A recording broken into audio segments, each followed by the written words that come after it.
Greetings to you all. As most of you have probably heard, after a long delay, Dune Part 2 is finally set to be released on the 1st of March. In 2022, Dune won 6 Oscar nominations, including Best Cinematography, Best Visual Effects, Best Original Score, and Best Sound. The same team, including cinematographer Greig Fraser and composer Hans Zimmer, have been working on Dune Part 2. Therefore, I believe you might want to choose cinema with the best projection and sound system possible. I am lucky to be based in London, a city where you can find over 100 cinemas. I have 2 specific cinemas in mind which will allow you to get the most out of the movie watching experience. In this video, I will explain why I will visit both of them to see the same movie twice. Just before I start, I'd like to encourage you to subscribe to Bortech channel. It is very important as your subscriptions are helping me to show you the backstage of these great movie theaters. If you would like to support Bortech channel financially, you can use the Super Thanks feature here on YouTube or consider becoming a patron on Patreon. You will find all the useful links in the description down below. Before I start talking about cinemas, I need to explain a few facts about the movie itself, as this will help to understand my choices. Dune was shot on Arri Alexa 65, Alexa LF and Alexa Mini digital cameras. To give the movie its signature look, the digital master was transferred to a film, which was later scanned and transferred back to digital. It works as a kind of practical image filter, if you like. Denis Villeneuve revealed that Dune Part 2 was fully filmed using 1.9 and 1.43:1 IMAX aspect ratios. There are quite a few cinemas capable of presenting movies in 1.9:1, but there are only 2 cinemas in London capable of presenting movie in full IMAX 1.43:1 aspect ratio. This was the main reason to choose Science Museum Ronson Theatre and BFI IMAX. If these 2 cinemas have screens with a same aspect ratio, why would I watch the movie in both of them? First, let me tell you the reason why I will watch it at BFI IMAX. Following the success of Oppenheimer, Warner Bros. Pictures decided to release Dune Part 2 on 70mm IMAX film in limited theaters around the world. Luckily, one of these theaters is BFI IMAX in London. Watching the movies on 70mm IMAX film is always special, as it's one of the best formats available today. Even though Dune Part 2 was not shot on IMAX film cameras like Oppenheimer, I believe it's still worth the attention. Remember, earlier in the video I explained how they used digital to film and then back to digital transfer to give the movie its signature look. To my understanding, the last step of this process was not needed, as you'll be watching the movie straight from 70mm IMAX film. I traveled to BFI IMAX to find someone who could tell us more about the upcoming release of Dune Part 2. Hello, my name is Michael Ford and I'm the technical manager at BFI IMAX. I started my career in 1978 as a projectionist and I've been working here for the last 10 years. I have asked Michael how often BFI IMAX receives new movies on 70mm IMAX film. In recent years it's been like every 2 years. Within the last 6 months we would have had 2 prints with Oppenheimer and now with Dune 2. I wonder how long it will take to get the print ready for the screenings.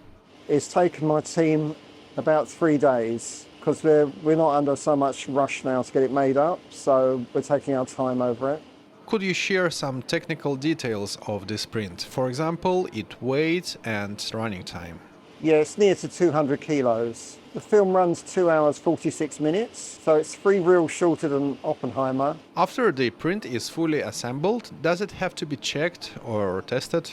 That's right, yeah, we anticipate to do at least 2 test runs and a cleaning run as well, so print will be nice and clean when we actually show it for the first time to the public. What exactly will you be looking at during the test runs? Sound synchronization, for any dirt on the print, continuity, just to make sure everything is perfect. There's been a lot of interest regarding the aspect ratio of this movie. From what we've seen so far, it looks like it's 1.9 to 1 with 1:4:3 to 1 scenes during the film. And what about the soundtrack? The soundtrack for this film arrives on a disc, and we ingest the disc into the DTAC, and it's 6-channel to play through our 20,000 watt sound system.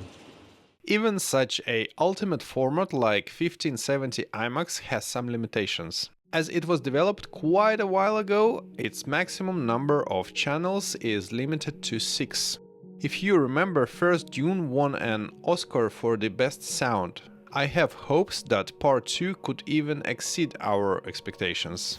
Sound for the second part was mixed for a variety of formats, including the latest IMAX 12 track. I have asked Matthew Raymond, who is the projection manager at Science Museum Ronson Theatre, to tell more about their sound system.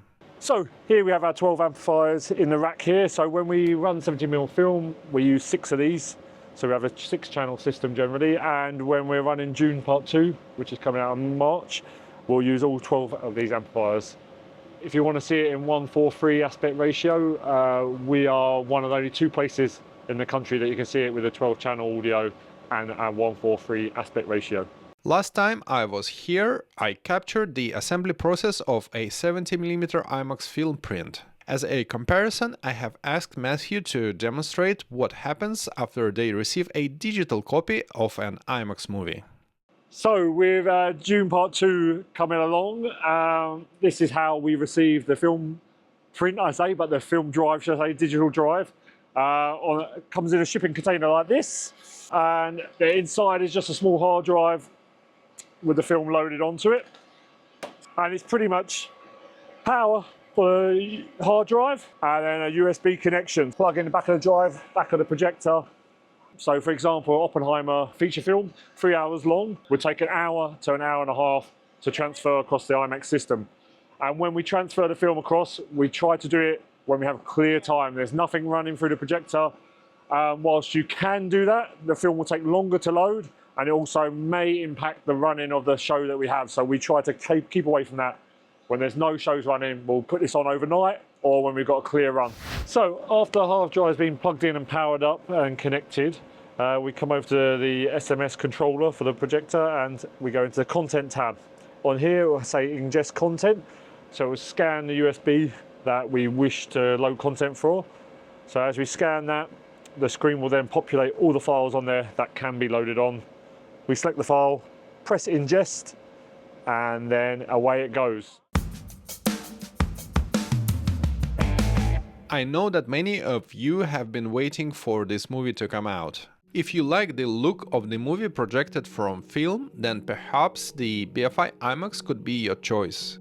If you are into the latest cinema tech, you would definitely enjoy the dual laser projection and 12-channel immersive sound at Science Museum Ronson Theatre.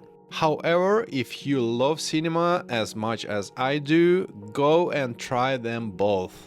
In any case, please share your experience in the comments below.